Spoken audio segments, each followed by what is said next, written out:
Oi, oi, pessoal! Tudo bem? Gente, hoje eu vim aqui para trazer para vocês uma oportunidade, tá? Na realidade é um conteúdo, né, que traz uma oportunidade, certo?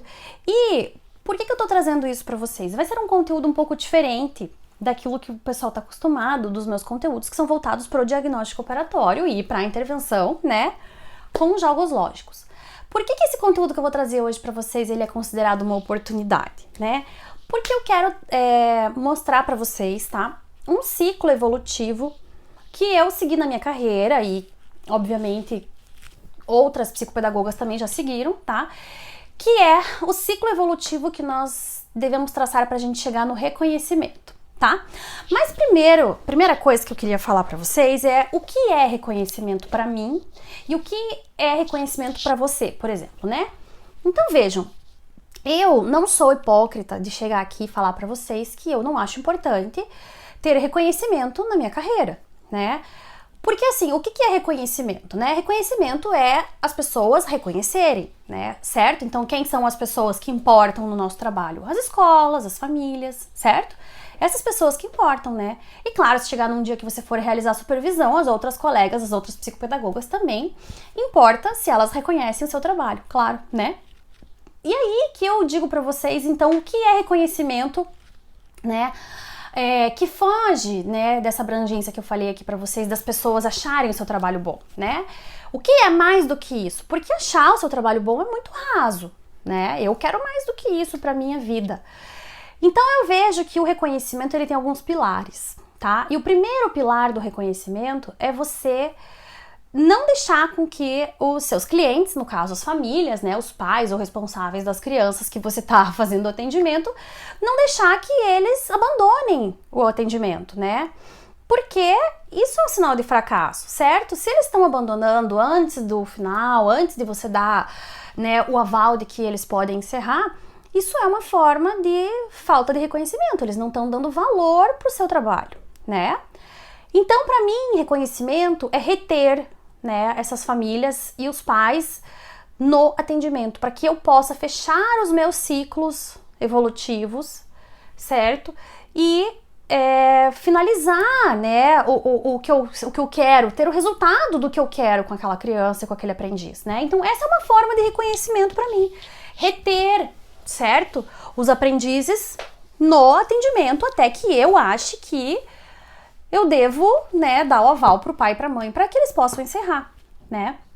Reconhecimento para mim também é quando uma escola recebe um trabalho teu, e aí o que seria esse trabalho? É um informe psicopedagógico, é a reunião que você fez com aquela equipe escolar, com a professora, com a coordenadora, e essa escola passa a indicar o seu trabalho. Tá? O que acontece? Obviamente a escola não pode obrigar ninguém a contratar o seu serviço, né? Então, mas ela pode indicar, ela pode dizer para as famílias, olha, tá acontecendo uma situação assim, assim, assado com o seu filho, então eu acho que você, né, a família deveria procurar um profissional especializado e eu tenho aqui algumas pessoas que já passaram por essa escola e que trouxeram bons resultados, trouxeram bons acompanhamentos, enfim, informes, avaliações sérias e tudo mais. E aí essa família muitas vezes vai atrás do seu atendimento de olhos fechados por conta dessa indicação. Mas tem uma outra forma de reconhecimento que ainda é mais forte do que a escola, que é quando uma família que você já atendeu, né, no caso pais responsáveis, enfim, de algum aprendiz que você já atendeu, e essa família indica o seu trabalho para outra família, tá? Essa é uma das formas de reconhecimento mais fortes e, no meu entendimento, mais valiosas, porque aquela família que entrou no teu consultório, que fez várias reuniões, que fez orientação com você, que vê que o filho gosta, não gosta, o filho teve evolução, não teve, esse é o seu cliente de verdade, né? A escola ela tem ali uma noção boa, obviamente, do teu trabalho, né? Não tem como dizer que não, mas a família, com certeza, é o seu cliente principal, tá? Então, reconhecimento, para mim, é quando uma família indica para outra, né? Então, olha só o que eu já falei aqui para vocês. Reconhecimento, para mim, é quando a escola indica o seu trabalho, é quando uma família indica o seu trabalho para outra, né? Por quê? Porque eles reconhecem que o seu trabalho tem muito valor, né? Que o seu trabalho é muito bem feito, que a sua avaliação é muito bem feita, certo? Que mais que reconhecimento? Ah, eu falei da retenção também, né? De reter as famílias no consultório. Então, antes delas indicarem para outra pessoa, elas têm que estar ali firme e forte com os atendimentos e motivadas e achando seu trabalho bem feito, né? Então, já falei 3 coisas aqui. E agora eu vou partir para uma área aqui que pode ser um pouco polêmica, né? Mas, como eu falei, eu não sou hipócrita em falar para vocês que reconhecimento para mim é aumentar a quantidade dos meus atendimentos por conta dessas indicações que eu falei. Mas e daí o que acontece quando você aumenta bastante a quantidade dos seus atendimentos? Você aumenta o preço da sua consulta, né? E, obviamente, passando a ser, né, mais bem remunerada, ter uma condição melhor para você comprar material, para você equipar o teu consultório do jeito que você acha que deve, certo? Então, assim, para mim isso é reconhecimento, para mim isso é avanço de carreira, né? Quando você pode ir lá e comprar a quantidade de livros que você bem entende, porque você tem aquela condição financeira para fazer aquilo, né? E também é óbvio, né, gente, satisfazer as nossas necessidades pessoais, porque é para isso que serve o nosso trabalho também, né? Então, não importa se a educação no Brasil não é valorizada, a psicopedagogia também não é valorizada, ok, mas quem vai valorizar, quem vai se valorizar é você. Você vai se autovalorizar para os seus clientes, para as famílias que você for atender, né? E aí, como que você faz essa valorização? Você acha que só chegar para um pai, para uma mãe e falar: ah, olha, meu trabalho é muito bom, você acha que isso é suficiente? Não, né? Eu acabei de falar aqui sobre as indicações, por exemplo, né? Então, assim, essa indicação, o que ela significa? Ela significa uma prova social. Prova social é isso, é quando se chega uma pessoa que você confia, chega pra você e fala: olha, pode ir lá que ela é muito boa, pode ir lá de olhos fechados que ela é muito boa, né? Isso vale muito mais, né, do que você realmente aumentar o preço da sua consulta, porque essa indicação, ela vai vir outra indicação, que vai vir de outra indicação, que vai falar: não, eu tô indo lá porque fulana me indicou e eu tô indicando pra você. Então, isso é uma rede, né, de indicações que não tem fim e que é imensurável, né? Como eu gosto sempre de falar, na minha carreira chegou um momento em que eu sempre gostei de perguntar, né, para as famílias que chegavam como que elas tinham descoberto o meu trabalho, enfim.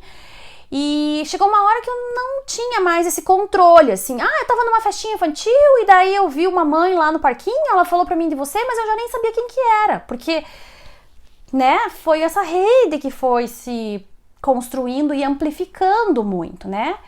E, obviamente, quando você está com a sua agenda cheia, você se dá o luxo de aumentar o valor da sua consulta. Isso é básico, gente. E aí que o efeito colateral de você aumentar o valor da sua consulta é muito alto também, no sentido de que quando uma pessoa paga mais por um trabalho, por um serviço, por uma orientação, enfim, né, por uma terapia, ela dá muito mais valor. Vocês entendem, gente? O quanto esse ciclo é forte? Ela dá muito mais valor. E essa família dando muito mais valor, porque ela pagou mais caro, faz com que ela seja, a palavra certa não é obediente, mas que ela coloque em prática as coisas que você sugere, né? Eu gosto tanto de dar os exemplos das nutricionistas, né? Vocês sabem disso, eu sempre falo muito sobre isso. As nutricionistas devem me odiar aqui, né?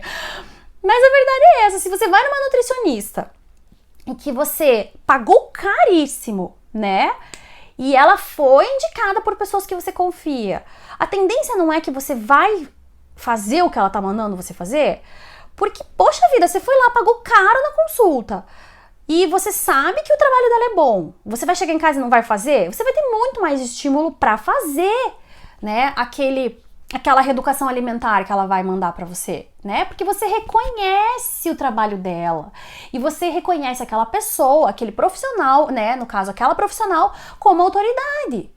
E aí que eu digo que o efeito colateral de aumentar o valor da consulta é muito mais alto do que o próprio valor que você vai cobrar, né? Agora, adianta você aumentar o valor da tua consulta e não ter a tua agenda cheia? Adianta também. Adianta se você tem certeza, se você se sente segura para bater o martelo, né, em relação a isso e dizer, não, eu não vou atender por menos que isso, por mais que eu esteja começando. Por exemplo, quando eu estava iniciando, o meu valor, obviamente, era muito mais acessível, um valor de mercado, mas eu tinha ciência de que eu já era mestre, de que eu era pedagoga já há alguns anos, porque eu iniciei na clínica, acho que já tinha 6 anos de formada, já era mestre, já tinha feito vários trabalhos, enfim, antes, né, como pedagoga, e eu tinha essa noção de que eu tinha um valor. Então, por mais que minha agenda não fosse cheia, eu não tinha um valor super, super baixo, não. Inclusive, eu me revoltava com algumas profissionais que eu falava, meu Deus, a concorrência, elas cobram isso e tudo mais. Mas eu mantinha ali o meu valor no sentido de realmente me valorizar, né? Então, esse valor da consulta, ele é muito mais do que valor financeiro de dinheiro. É você colocar o seu valor como profissional, tá? Mas aí, gente, tem uma situação. Ok, você pode aumentar o valor, pode acontecer das pessoas não aceitarem, porque você talvez não seja conhecida ainda, né? Você não ser ainda, não ter um nome ali feito, como eu falei, de indicações, e daí se as pessoas não te conhecem direito, elas vão falar, eu nunca ouvi falar dessa profissional, e ainda por cima a consulta dela é cara, então eu não vou fechar. Você corre esse risco, né? É óbvio que aumentar o valor da consulta quando você já é conhecida é muito mais fácil, né? Até porque você se sente muito mais confiante, porque você fala assim, se essa família aqui não fechar, eu já tô com o meu trabalho andando, não vai fazer falta pra mim esse valor aqui, né? Eu já tô com o meu trabalho andando, eu tenho minha agenda cheia, então se essa consulta aqui não fechar agora, tranquilo, eu sigo com os próximos. Então, é realmente um ciclo evolutivo no sentido de que você está segura para fazer aquilo, né? E aí também entra muito uma questão de autoridade nesse sentido aí de ser reconhecida, porque como eu falei, né, efeitos colaterais de você estar com a agenda cheia e de você estar cobrando um valor alto na sua consulta. Se o pai e a mãe se atrasam para o atendimento, né, se a criança se atrasa para o atendimento, o que você faz quando você está iniciando e quando você não tem autoridade? Eu fiz muito isso na minha vida, gente, muito.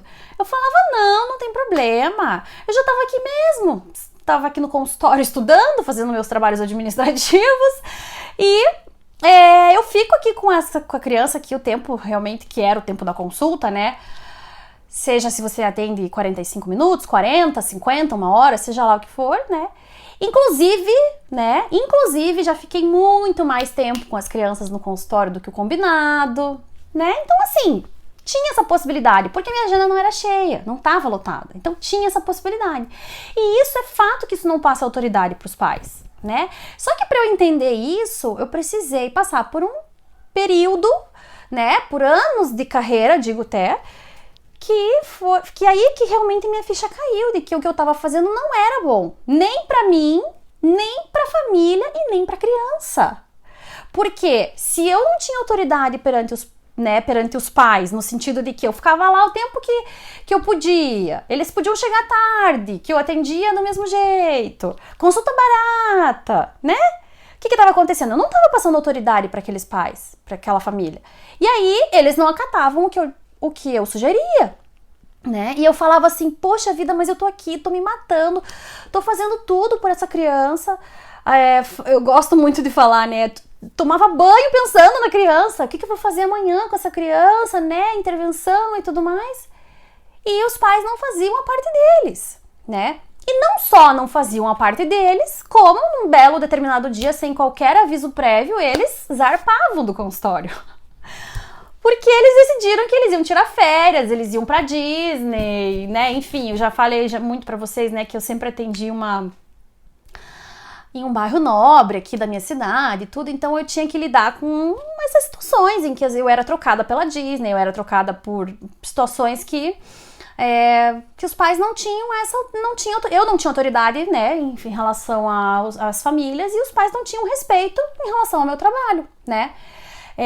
Então, por exemplo, uma vez, eu nunca esqueço, né, que eu fiquei horas falando com um pai na clínica, até tarde da noite, deixei minha família em casa, né, uma consulta ali, uma orientação que era para durar 1 hora, durou quase 2. E eu fiquei lá à tarde da noite na clínica, orientando aquele pai sobre algumas condutas que ele precisava ter com o filho e tal, em relação à aprendizagem. E na consulta seguinte, o menino apareceu ali com uma situação absurda, que era totalmente o contrário do que eu tinha sugerido. Mas por quê? Porque esse pai não me levou a sério, né? E aí, né, volto a dizer para vocês, quando esse ciclo foi caminhando, eu realmente, então, pude ter isso. Não, chegou atrasado, então agora só vai ser... sobrou aqui, vamos supor que a consulta era de 50 minutos. Sobrou aqui meia hora, então vai ser meia hora de atendimento. Ah, você não veio na consulta? O que eu colocava no contrato?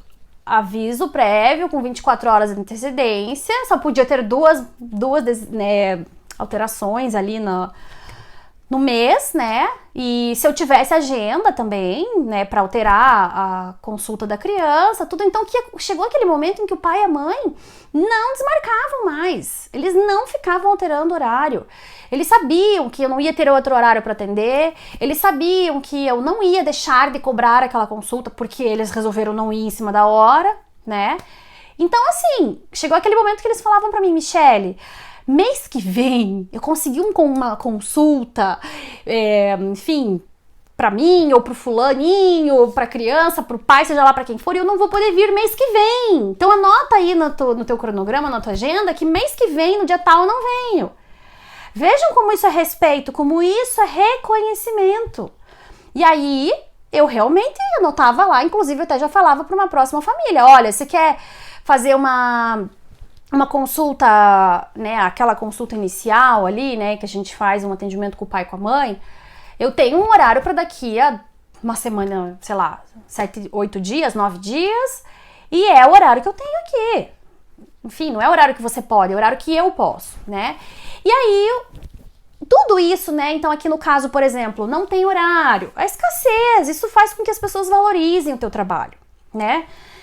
Enfim, esses ciclos evolutivos, tá? Por que eu tô trazendo isso pra vocês? Como eu já disse, né? Foge um pouco aqui do meu protocolo de atendimento, eu ia falar. Tô acostumada, né? Foge do meu protocolo de conteúdo que eu tô trazendo pra vocês. Porque vocês vão pensar assim, né? Nossa, Michele, mas por que agora você resolveu falar aí sobre reconhecimento, sendo que você sempre falou sobre provas operatórias e jogos lógicos, né? E aí que eu quero falar pra vocês que esse ciclo de evolução da minha carreira, ele aconteceu mediante avaliações com provas operatórias, né, avaliação, diagnóstico operatório e também, obviamente, com a intervenção, né, de ciclos muito bem feitos, certo? Que tiveram muitos resultados, avaliações muito certeiras, que eu fui colocada em xeque.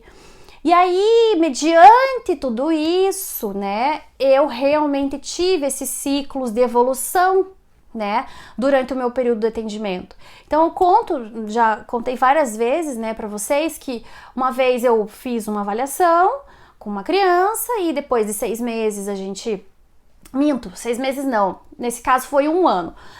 1 ano depois, a gente voltou na escola para fazer a reunião e eu sugeri para a equipe da escola e também para aquela família, né, que nós realizássemos a avaliação novamente para ver os avanços que a criança tinha tido, que o aprendiz tinha tido. E aí, nesse momento, a escola me colocou em xeque, disse assim, não, Michele, tudo bem, mas dessa vez a gente gostaria que fosse feito com uma neuropsicóloga. Porque, no caso, como a tua origem, né, de formação é pedagogia, você não aplica alguns testes padronizados, então a gente gostaria que uma neuropsicóloga fizesse a avaliação. E eu fiquei louca, fiquei extremamente chateada com aquilo.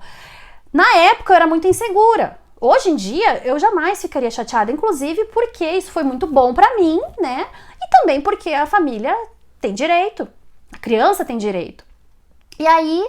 Enfim, né, a família então foi buscar essa segunda opinião de avaliação, essa neuropsicóloga fez a aplicação do teste do VISC e a avaliação dela deu idêntica à minha, idêntica. E não só a avaliação dela deu idêntica à minha, como a gente pôde perceber que naquele 1 ano, aquela criança tinha tido um desenvolvimento cognitivo que equivalia a 2 anos e meio na época, né?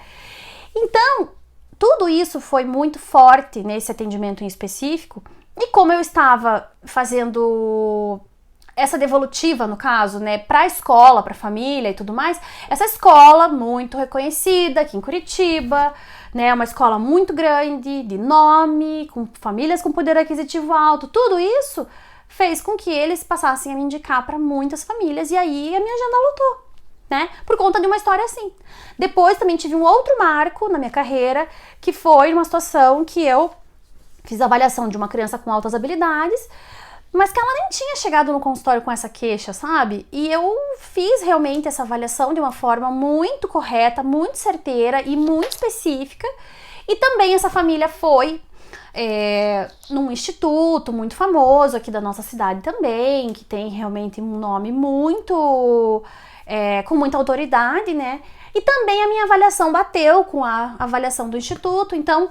Também essa família passou a indicar para muitas outras, porque daí eles entraram numa comunidade de crianças, de filhos com altas habilidades, e eles, né, enfim, começaram a passar o meu nome para outras famílias, no sentido até de dizer assim, olha, esse instituto é muito bom, mas a avaliação deles custa 3, 4 vezes mais do que a da Michele, que teve o mesmo efeito, né? E eu ouvi isso de muitos pais que eu atendi com crianças com filhos que tinham altas habilidades. Eles diziam isso, eles diziam, Michele, o seu atendimento bate com o deles e o preço custa metade. E aí, também, eu não tinha necessidade de aumentar mais naquele momento o valor da minha consulta, porque esse instituto também cobrava muito caro por conta do aluguel, eles, né, enfim, eles tinham uma questão lá de uma estrutura maravilhosa e imensa, mas eu não tinha essa necessidade.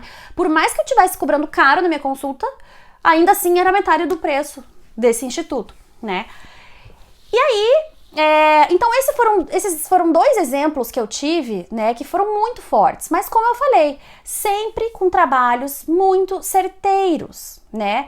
E aí entra também, gente, uma questão que eu falo, que quando o psicopedagogo precisa ter essa noção de apresentar os resultados para a família, né? Porque a tendência é que a gente faça o trabalho e não apresente para a família. Ou, muitas vezes, nós vamos apresentar de uma forma subjetiva. Daquele jeito que a gente muitas vezes vai querer apresentar para um colega de trabalho nosso, que a gente sabe que tem um entendimento de toda a teoria e de toda a estrutura de estudo que a gente já teve. Agora, não adianta eu chegar para um pai e falar que o filho dele passou do intuitivo articulado, enfim, do intuitivo global para o intuitivo articulado. Que diferença vai fazer isso para um pai e para uma mãe? Ou pior até, né? Se eu falar assim, não, seu filho está no pré-operatório. Ah, legal, Michele, mas o que significa o pré-operatório? Aí você vai falar todas as características do pré-operatório e ele vai chegar para você e vai falar assim, tá, mas qual que é a idade do pré-operatório? Porque ele quer dados, ele quer números. E aí você vai falar assim, o pré-operatório são crianças de 2 a 7 anos. Oi? 2 a 7 anos? Mas que intervalo imenso, né? Então não é mensurável.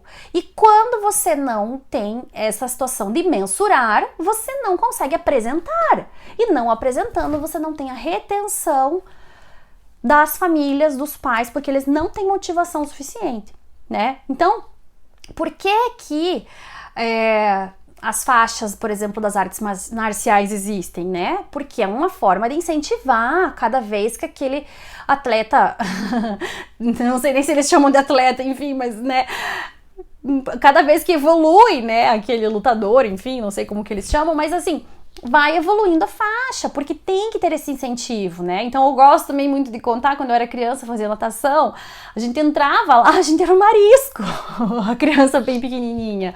E aí ela pulava do marisco pro siri, porque o pai precisa desses marcos de evolução. E nós, na psicopedagogia, quando nós passamos pro pai que a criança está no pré-operatório, que vai dos 2 até os 7 anos, os pais ficam perdidos, eles não têm essas noções de mensurar o quanto o filho dele avançou, né? E aí, digo mais ainda para vocês, se a queixa principal dessa família nunca vai ser em relação ao avanço cognitivo. Eles não vão chegar para você e falar assim, eu acho que meu filho está com o avanço cognitivo abaixo do que se espera para a idade dele. Não, eles vão falar assim, meu filho não está alfabetizado, meu filho não está entendendo o que a professora está falando na sala de aula, ele não consegue se organizar com os materiais, está com nota baixa. É isso que eles vão falar, né? E aí, até você chegar no ponto de que aquela criança, para ser alfabetizada, ela tem que estar no nível cognitivo esperado, né? Essa família vai estar pensando o quê? Meu filho não foi alfabetizado, faz 2 meses que ele tá naquela psicopedagoga e meu filho não foi alfabetizado, né? Meu filho não aumentou a nota de geografia, meu filho não aumentou a nota de matemática. Então eles não conseguem ter essa percepção. Quem tem que mostrar isso para eles somos nós. E eu fui muito ingênua durante muitos anos dos meus atendimentos de achar que fazer era o bastante. Fazer não era o bastante, porque eu fazia, eles abandonavam o atendimento no meio, e quem era prejudicado com tudo isso além de mim? A criança. A criança era prejudicada, porque daí ou eles abandonavam e ficavam desmotivados até procurar outra profissional, a criança perdia ali, às vezes, meses também de estímulos. E depois, quando chegava na outra profissional, essa profissional tinha que começar tudo do zero, conhecer aquela criança, muitas vezes fazer avaliação novamente. Então, a criança era extremamente prejudicada. Então, eu estava prejudicando aquela criança. Vocês conseguem entender o quanto isso é forte? O fato de eu não passar os resultados para os pais estava prejudicando as crianças. E quando essa ficha me caiu de que eu tinha que trazer resultados mensuráveis para os pais, a situação mudou. Então, do meu jeitinho ali, eu mostrava assim para o pai e para a mãe. Eu dizia assim, olha, veja, aqui dentro do pré-operatório, a gente tem 3 subníveis. Desse subnível aqui, eu preciso que seu filho consiga classificar, daí explicava o que era classificação. Por mais que classificação seja uma coisa simples de um adulto entender, né? Mas tem que explicar, tem que dizer o óbvio, tem que explicar o óbvio. Eles não são psicopedagogos, eles não têm esse entendimento rápido que nós temos por conta de estar uma vida já estudando isso, né? Aí eu falava assim, tem a seriação, tem a conservação, tem não sei o que, não sei o que. Na seriação, o seu filho evoluiu daqui de um critério para 2 critérios, isso significa que ele saiu do intuitivo global e foi para o intuitivo articulado. Isso significa mais ou menos 1 ano, 2 anos de evolução. Aí a história mudava. Porque eu estava trazendo resultados mensuráveis para eles, né? Então, volto a dizer, gente, é falar que a criança saiu do marisco e foi pro siri. Saiu da faixa branca e foi pra faixa azul. Não sei se é azul ou verde a próxima, mas enfim, né? É um avanço e aí tudo fica muito mais fácil de motivar essa família, né? Então, o que eu quero dizer hoje aqui pra vocês é exatamente isso. Você precisa fazer o diagnóstico muito certeiro, muito correto, diagnóstico operatório com provas piagetianas, né? Que eu sempre vou defender a utilização das provas piagetianas porque elas fizeram esse marco na minha vida. Todos esses casos que eu tô contando aqui pra vocês, né? Crianças com altas habilidades, deficiência intelectual, enfim, todas essas situações eu sempre fiz essas avaliações com provas piagetianas, elas sempre supriram as minhas necessidades, a não ser em casos assim, por exemplo, de crianças que não tinham a oralidade, que não tinham a linguagem, e daí era obviamente preciso buscar outros testes, mas foram pouquíssimas vezes que eu precisei realmente buscar outros testes. Então, assim, eu vejo que uma profissional que se aprofunda em diagnóstico, ela já tem 70% do caminho andado. Não vou dizer 70, vou dizer 50, né? Porque a intervenção também é muito importante. Depois, fazendo uma intervenção, né, de acordo com a avaliação muito bem feita, ela vai, a partir realmente de uma avaliação bem feita, ela vai conseguir fazer uma avaliação certeira, né? Então não é uma intervenção qualquer, é uma intervenção onde realmente precisa, né? De acordo com o nível exato daquela criança. Então vejam como já é realmente meio caminho andado, né? Uma avaliação muito bem feita. E aí, se você faz uma intervenção altamente eficaz, você tem bons resultados. E aí não basta tudo isso, você precisa mensurar os resultados e mostrar para o pai e para a mãe. É aí que fecha o ciclo. Aí que eles vão passar a te indicar, que eles vão passar a te reconhecer, que eles vão passar a pagar mais caro na tua consulta e que eles vão passar a a serem seus aliados nos momentos de intervenção, né?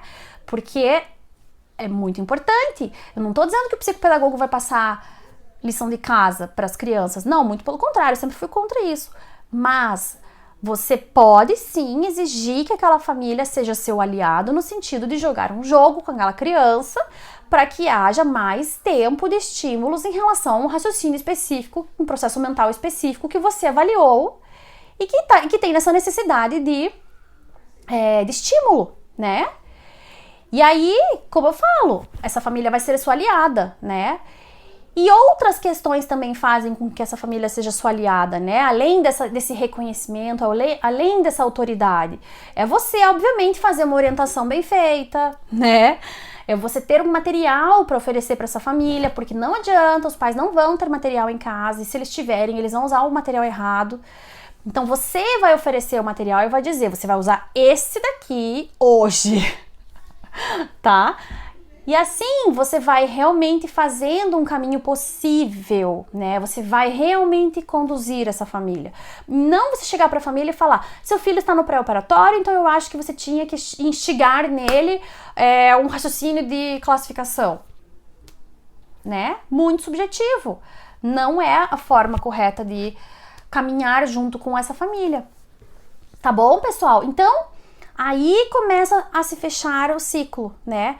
Mensure os seus avanços. Então, por exemplo, eu, ao longo dos meus atendimentos, eu criei jogos, certo? Que eu conseguia trazer exatamente lá, então, a classificação para criança que está no intuitivo global, a seriação para criança que está no intuitivo articulado. E aí, através desses jogos, eu conseguia também mensurar. Ah, teve avanço, não teve? Quanto? Isso. Daí conseguia mostrar pro pai. Olha aqui, ó, na seriação, o teu filho saiu do intuitivo global e foi pro intuitivo articulado. Isso representa 1 ano, 2 anos, 6 meses, seja lá. Tá bom? Então, eu criei também essa forma de mensurar, né? Claro, hoje eu passo isso para as minhas alunas do meu programa, mas é uma coisa que o profissional também pode construir, né? A sua forma de mensurar. Você pode fazer uma planilha no Excel, um formato de pizza, mostrando a criança está aqui na classificação, aqui na seriação, agora aumentou, agora diminuiu. Você pode criar o seu instrumento, né? Mas o que importa é isso. Mostre para o pai resultados mensuráveis, sabe, gente? Se eu pudesse dar um conselho nessa vida para as minhas colegas de trabalho, seria esse: mostre para os seus clientes resultados mensuráveis, tá? Para que eles passem a te reconhecer como uma autoridade, passem a te indicar. Aí começa o ciclo, né? A escola também, obviamente, né, vai ter esse resultado e vai ter esse resultado visível e concreto nas mãos. E também vai começar esse ciclo de indicações, de famílias que vão com essa visão sua, né, de autoridade, que vão ser suas aliadas, que vão respeitar todo o seu fluxo de trabalho e que vão fazer a extensão do trabalho em suas casas, né? No caso, por exemplo, a minha história foi muito marcada pelos jogos lógicos, mas você pode ter outra questão também, que você precise que os pais sejam seus aliados, né? E aí você vai precisar disso, você vai precisar de instrumentos, você vai precisar de materiais para ceder para os pais, tá? Mas antes de tudo isso é você ser uma autoridade e fazer com que essa família seja sua aliada, né? Tá bom, pessoal? E aí é esse ciclo que eu queria trazer para vocês aqui hoje, certo? Para mostrar para vocês o quanto o diagnóstico operatório e a intervenção com jogos lógicos fazem parte desse ciclo, né? Porque na minha história, por exemplo, foi assim que eu consegui mensurar, foi assim que eu consegui avaliar, foi assim que eu consegui mostrar para os pais os resultados, né? E por isso eu quero dizer para vocês que realmente eu não estou fugindo do tema e do propósito, né, das minhas postagens, porque não deixa de ser diagnóstico operatório e intervenção com jogos lógicos, tá?